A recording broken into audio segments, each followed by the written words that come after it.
every year to sip and sup because they know what's coming from these vines has legs. Now here in the Napa Valley, we could have found hundreds of fine restaurants, but we decided to track down one of the weirdest ones.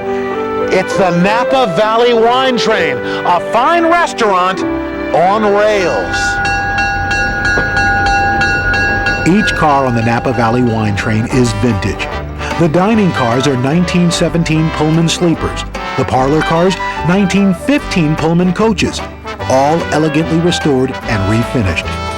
The kitchen car is also a 1915 Pullman coach, refitted and fully equipped. And talk about your meals on wheels.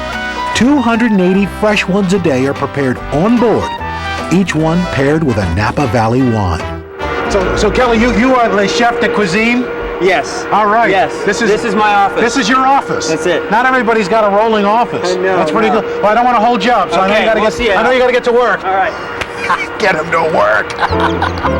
There are lunch and dinner seatings every day on the wine train and brunch on weekends. The cuisine, described as classic continental, uses fresh California ingredients. The grilled black Angus tenderloin and the farm-raised salmon, very popular. Even got running lights on this thing. Yeah. The man behind this rolling feast is Vincent DiDomenico. You might know him as Mr. Rice-A-Roni. That's right, the San Francisco treat. But even with that success, the Napa Valley Wine Train is still his favorite. What's more important on this train, the wine or the food? I've always been connected with the food business. You know, that's my background is food. So I think the emphasis is food. But because we're in the Napa Valley, we also emphasize the wines.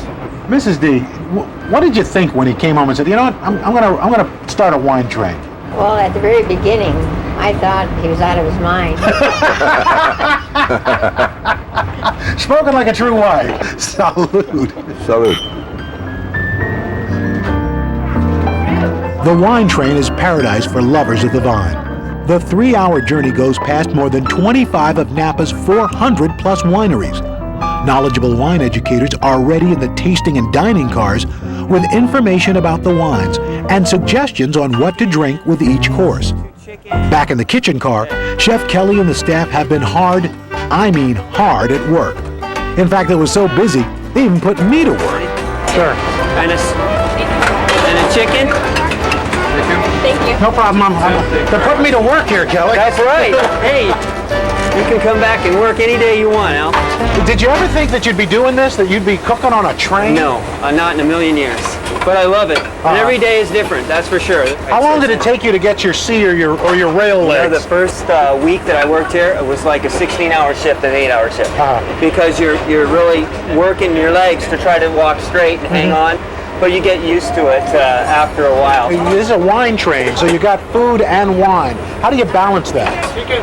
We spend a lot of time tasting the wine and the food together to make suggestions. Yeah. If you guys have to do wine tasting, how do you? I mean, do you get anybody end up getting ripped or what? During the day, we do have to, pardon the expression, spit a little bit. We do a vintner's lunch each Friday, so I taste. Sometimes up to 18 wines in a day to plan ahead. You know, speaking of planning ahead, you can't forget anything. No, you can't. You ready? Chicken? No, because it's a long ways back to the commissary, Al. When the rush died down a bit, Kelly gave me one of the weirdest but tastiest cooking lessons I ever got. I mean, let's face it, how many times do you get a cooking lesson on a moving train? We prepared grilled pork chops with red wine marmalade and a huckleberry reduction. Got a nice center cut pork chop. So what we're going to do is